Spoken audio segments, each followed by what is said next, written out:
आपल्या जिबीमध्ये त्रिशूळ धारण करून नवस पेटण्याची प्रथा आहे। तर जय हरी मंडळी, पण जो कालचा व्हिडिओ बघितला होता तो फक्त वगदी बनवण्यावर केला होता। तर चला आज दाखवतो तुम्हाला आमच्या गोद्री गावातील यात्रा। आम्ही चाललो होतो मित्रांनो वगदीकडे। दफड्याच्या गजरामध्ये वगदी निघाली होती देवीच्या मंदिराकडे जाण्यासाठी, पण डायरेक्ट वगदी मंदिराकडे न जाता गावाच्या थोडं बाहेर आल्यानंतर एका शेतामध्ये वगदी येते आणि त्या ठिकाणी प्रत्येक मानकरी येतो आणि वगदी खेळतो। वगदी खेळण्यासाठी खूप दुरून दुरून लोक येतात, वगदी दर्शन घेतात, वगदी खेळतात आणि मग नंतर सगळ्यांचं खेळणं झाल्यानंतर त्रिशूलधारी येतात, वगदीचे दर्शन घेतात, तिला प्रदक्षिणा मारतात आणि मग वगदी निघते ती डायरेक्ट आई रेणुका देवी मंदिराकडे जाण्यासाठी। आम्ही पण आलो आता देवीच्या मंदिरावरती। इथे पण दफड्याच्या गजरामध्ये काय आनंद साजरा केला जातो रे बाप्पा। यात्रा म्हणल्यावर आनंद तर लुटलाच गेला पाहिजे आणि त्याच्यानंतर आमच्या गावची यात्रा होती। आमच्या गोद्री गावची यात्रा म्हणल्यावर काय आमच्या गावातलेच लोक नसतात मित्रांनो। इथं तर बघून तर डायरेक्ट इतके डोळे फिरत होते, इतकी गर्दी झाली होती रे बाप्पा काय सांगा। पाय ठेवायला जागा नव्हती एवढी गर्दी होती रे भाऊ इकडं। सगळ्या पंचक्रोशीतून लोक येतात, आईचं दर्शन घेतात, वगदी बघतात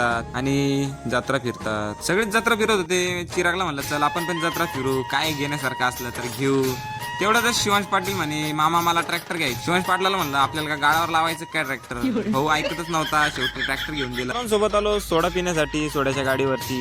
सोडा गिडा घेतला आणि पैसे द्यायचा टाइम आला त्यावेळेस आपल्याला ते 1 रुपया बी भराच काम नाही पडलं। आपली प्रेमाची पब्लिक एवढी होती की आपले पैसे बी त्यांनीच भरून घेतले बुवा। सगळ्या मंदिरावरचा नजारा पा, इतकी गर्दी आहे ना, अरे बाप, जिकडं पा तिकडं नुसती गर्दीच होती रे भाऊ। तर फिरून पण झाली होती, बारकी चिरकांना खरेदी करून पण दिली होती। तर आता चाललो होतो आम्ही घरी। तर आजच्यासाठी एवढंच मित्रांनो, आपण भेटू आता वनाच्या व्हिडिओ मध्ये। तोपर्यंत आपल्या चॅनलला लाईक आणि फॉलो करायला विसरू नका।